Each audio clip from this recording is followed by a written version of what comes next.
উচ্চ মাধ্যমিক পাস করেছো, ভাবছো উচ্চ মাধ্যমিক পাস করলে কি কি স্কলারশিপ পাওয়া যায়। এই তিনটে স্কলারশিপ সরকারি স্কলারশিপ, যেগুলো কিন্তু তুমি 100% গ্যারেন্টি টাকা পাবে। কি কি স্কলারশিপ, কিভাবে আবেদন করবে, কবে থেকে আবেদন শুরু হয় এবং আদেও কি টাকা পাওয়া যায় কিনা, সবটা এই ভিডিওতে কিন্তু তোমাদের তুলে ধরবো। তো চ্যানেলে যদি নতুন হয়ে থাকো চ্যানেলটাকে সাবস্ক্রাইব করো এবং অবশ্যই তোমরা বেলটা কিন্তু প্রেস করে দাও। দেখো, প্রথমেই তোমাদের যেটা বলবো, তোমরা যদি উচ্চ মাধ্যমিক দিয়ে থাকো তো এখন তোমরা বিভিন্ন স্কিলস শেখার কথা ভাবো এবং যে তোমাদের রেজাল্টটা সেটা কিন্তু কিছুদিনের মধ্যে প্রকাশ হবে। এবার উচ্চ মাধ্যমিক দিলে কিন্তু তোমরা তিনটে স্কলারশিপের জন্য অ্যাপ্লাই করতে পারবে। প্রথম যে স্কলারশিপ সেটা হলো ঐক্যশ্রী স্কলারশিপ। ঐক্যশ্রী স্কলারশিপ কি আছে, দেখো এই যে স্কলারশিপটা আছে এটা কিন্তু স্বামী বিবেকানন্দরই স্কলারশিপের একটা অন্য রূপ। এটা কিন্তু মুসলিম সম্প্রদায় স্টুডেন্টদের জন্য। এই স্কলারশিপে যারা অ্যাপ্লাই করবে, অর্থাৎ মুসলিম সম্প্রদায় স্টুডেন্টরা কীভাবে অ্যাপ্লাই করবে, দেখো যারা আগে মাধ্যমিকে অ্যাপ্লাই করেছিলে তারা কিন্তু রিনিউয়াল করবে, বা যারা ফ্রেশ অ্যাপ্লিকেশন করবে তাদের কিন্তু যে জিনিসগুলো ম্যান্ডেটরি সেটা হলো এখানে কিন্তু 60% নাম্বার চাই। অর্থাৎ তুমি যদি মাধ্যমিক বা উচ্চ মাধ্যমিকের ক্ষেত্রেই তোমাদের কথাটা বলছি, উচ্চ মাধ্যমিকে কিন্তু তোমার 60% ওভারঅল নাম্বার চাই এবং তোমার কিন্তু এখানে যে ইনকাম সেটা 1,20,000-এর ভিতর হতে হবে। অবশ্যই তোমাকে পঞ্চায়েত এলাকার হলে তোমাকে বিডিও থেকে সার্টিফিকেট দেখাতে হবে, বা তুমি যদি মিউনিসিপ্যালিটি এরিয়া হও সেখান থেকে কিন্তু তোমাদের সার্টিফিকেট দেখাতে হবে এবং তোমাদের কিন্তু অথরাইজ সিগনেটারির একটা সাইন লাগে। অর্থাৎ তোমরা যদি কলেজে পড়ো, কলেজে পড়াকালীন অ্যাপ্লাই করো, অর্থাৎ তোমরা 12-এ যেহেতু পাস করার পর করবে তোমরা কলেজেই করবে, সেখানে কিন্তু তোমাদের সেখানে যে তোমাদের প্রিন্সিপাল আছে ওনার কিন্তু একটা সাইন লাগে এবং সেটা কিন্তু তোমাদের কলেজেই কিন্তু সেটা জমা দিতে হয়। দেখো এটা কিন্তু ঐক্যশ্রী স্কলারশিপের ব্যাপারে হলো এবং তোমরা এখানে কিন্তু 12,000 টাকা পাও।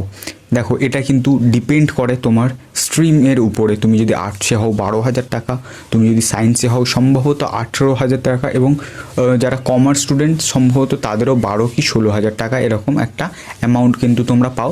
এবং এটা কিন্তু স্টার্ট হয় আগস্টের পর, অর্থাৎ সেপ্টেম্বর অক্টোবর থেকে স্টার্ট হয় প্রায় ডিসেম্বর পর্যন্ত, ডিসেম্বর জানুয়ারি পর্যন্ত চলে এবং জানুয়ারি বা ফেব্রুয়ারির ভিতরে কিন্তু তোমরা টাকা পেয়ে যাও। দেখো পরবর্তী যে স্কলারশিপ আছে সেটা কিন্তু ওএসসি স্কলারশিপ। ওএসসি স্কলারশিপটা কি, দেখো এইটা কিন্তু একটু তোমরা মাথায় রাখবে যারা SC ST স্টুডেন্ট আছো এবং যারা জেনারেল আছো তাদের ক্ষেত্রে একটা কথা বলি। দেখো জেনারেলরা এতে অ্যাপ্লাই করতে পারবে না, যারা ওএসসিসে করবে তারা কিন্তু, অর্থাৎ যারা SC ST ওএসসিসে অ্যাপ্লাই করবে তারা কিন্তু স্বামী বিবেকানন্দ স্কলারশিপ অ্যাপ্লাই করতে পারবে না। এতেও কিন্তু প্রায় এরকম 10 থেকে 12,000 টাকা তোমরা পাও ওএসসিসে। এখানেও কিন্তু তোমাদের সেম, তোমাদের 1,20,000 টাকার ভিতর তোমার ইনকাম দেখাতে হয় এবং এখানে কিন্তু তুমি SC বা ST সেটার কিন্তু তোমার একটা সার্টিফিকেট লাগে। অর্থাৎ তোমার যে বিডিও থেকে তুমি যেটা করাও সেটার সার্টিফিকেটটা তোমায় লাগবে এবং এটা কিন্তু অনলাইনে অ্যাপ্লাই করা যায় না। এখানে কিন্তু তোমার সিগনেচার নিতে হয় তোমার কলেজ থেকে বা স্কুল থেকে। এটা কিন্তু তোমাকে গিয়ে অফলাইনে জমা দিতে হয় খাদ্য দপ্তরে গিয়ে। এটাই কিন্তু এটার প্রসেস। দেখো এটারও টাকা কিন্তু তোমরা মোটামুটি জানুয়ারি ফেব্রুয়ারির ভিতর পেয়ে যাও। আর এটাও কিন্তু তোমাদের 100% অ্যাপ্রুভাল রেট, মানে যারা এলিজিবল হও তারা কিন্তু টাকা পেয়ে যাও। দেখো তারপরে যে main scholarship Swami Vivekananda scholarship, এই স্কলারশিপটা নিয়ে কিন্তু অনেকের মনে এখন বর্তমান সময়ে একটা দ্বিধা চলছে। কেন চলছে না, আগের বছর কিন্তু এই স্কলারশিপের টাকা ঢুকতে প্রায় 1 বছর লেগে গিয়েছিল। হ্যাঁ বন্ধুরা, তোমরা ঠিক শুনেছো, যারা বিশেষ করে কলেজ স্টুডেন্ট আছে তারা জানে প্রায় 1 বছরের মতো টাকা ঢুকতে লেগে গিয়েছিল। দেখো তোমাদের একটা কথা বলি, এই স্কলারশিপে কিন্তু সবাই অ্যাপ্লাই করতে পারে। সবাই মানে যাদের 60% অ্যাভাব হয়। এটা তোমরা মাধ্যমিক থেকে শুরু করে প্রায় গ্র্যাজুয়েট, পোস্ট গ্র্যাজুয়েট লেভেল পর্যন্ত তোমরা কিন্তু এটা অ্যাপ্লাই করতে পারো। এখানেও কিন্তু 12,000 টাকা তোমরা মাসিক পাবে। এখানে কিন্তু তোমরা যে ইনকাম দেখাবে সেটা কিন্তু 1,20,000-এর ভিতর হয়। এখানে কিন্তু কোনো কাস্টের উপর ডিপেন্ড হয় না। তাই যারা মুসলিম আছো তাদের কিন্তু ঐক্যশ্রীতে এটা হয় এবং যারা হিন্দু আছো তাদের কিন্তু এটা স্বামী বিবেকানন্দতে হয়, বা খ্রিস্টান আছো সেটা কিন্তু স্বামী বিবেকানন্দতে হয়।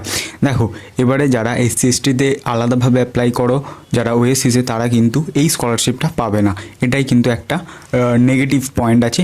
কিন্তু আমরা যখন অ্যাপ্লাই করতাম আমরা কিন্তু দুটো একসাথে টাকা পেয়েছি। তখন কিন্তু ওএসসিসের যে অ্যামাউন্টটা ছিল সেটা কিন্তু কম হতো, তাই প্রায় 16-17 হাজার টাকা কিন্তু একটা বার্ষিক পাওয়া যেত। আশা করি ভিডিওটা ভালো লেগেছে। নেক্সট ভিডিওতে দেখা হচ্ছে।